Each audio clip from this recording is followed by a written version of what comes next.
राधे राधे प्यारे भक्तों, आज आपका अपने YouTube चैनल शांति में भक्ति में बहुत बहुत स्वागत है। भक्तों, आपने पिछली वीडियो में कार्तिक महात्म का तीसरा अध्याय सुना। आज हम आपको चौथा अध्याय सुनाने जा रहे हैं। नारद जी बोले, ऐसा कहकर विष्णु भगवान मछली रूप धारण कर कश्यप की अंजलि में प्राप्त हुए।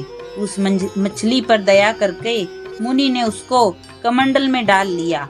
जब वह उसमें न समाई तब कुएं में डाला, कुएं से तालाब में, तालाब से समुद्र में डाली गई।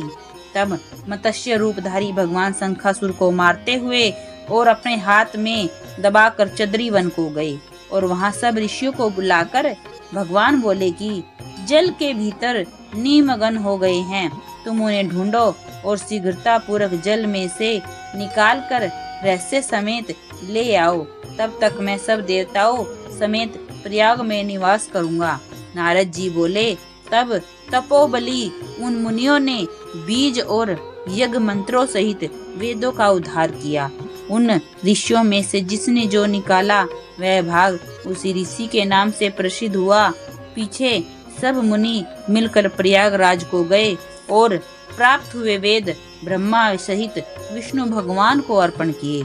संपूर्ण वेदों को पाकर ब्रह्मा जी ने प्रसन्न हो देव और ऋषियों सहित अश्वमेघ यज्ञ किया।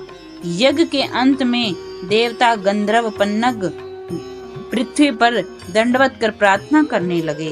देवता बोले, हे देवाधिदेव, हमारी विज्ञापित श्रवण करो। यह हमारी प्रसन्नता का स्थान है, इसे तुम वरदान दो। हे रमापते, इन ब्रह्मा जी ने इस स्थान में नष्ट हुए वेद फिर पाए और हमने यज्ञ के भाग प्राप्त किए, इसलिए आपके प्रसाद से यह स्थान पृथ्वी में अत्यंत श्रेष्ठ हो और पुण्य देने वाला हो, और यह महीना भी ब्रह्म हत्या आदि को दूर कर अक्षय फल देने वाला हो।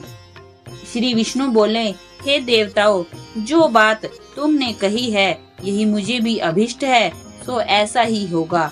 यह ब्रह्मक्षेम नाम से सबको सुलभ होगा।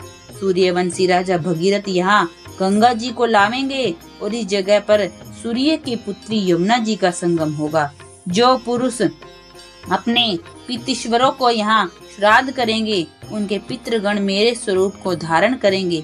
मकर संक्रांति माघ मास में प्रातः काल स्नान करने से उनके दर्शन मात्र से ही संपूर्ण पाप ऐसे नष्ट हो जाते हैं जैसे सूर्य से अंधेरे का नाश हो जाता है, और उनको मैं सालोक्य, सामीप्य और सारूप्य इन तीनों प्रकार की मुक्ति क्रम से देता हूँ।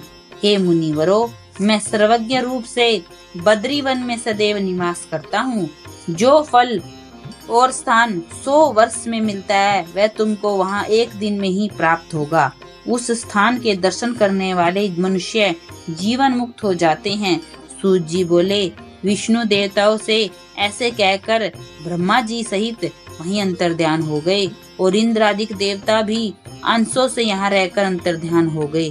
जो मनुष्य शुद्ध चित्त से इस पवित्र कथा को सुनते हैं उनको प्रयागराज और बद्री में जाने का फल मिलता है।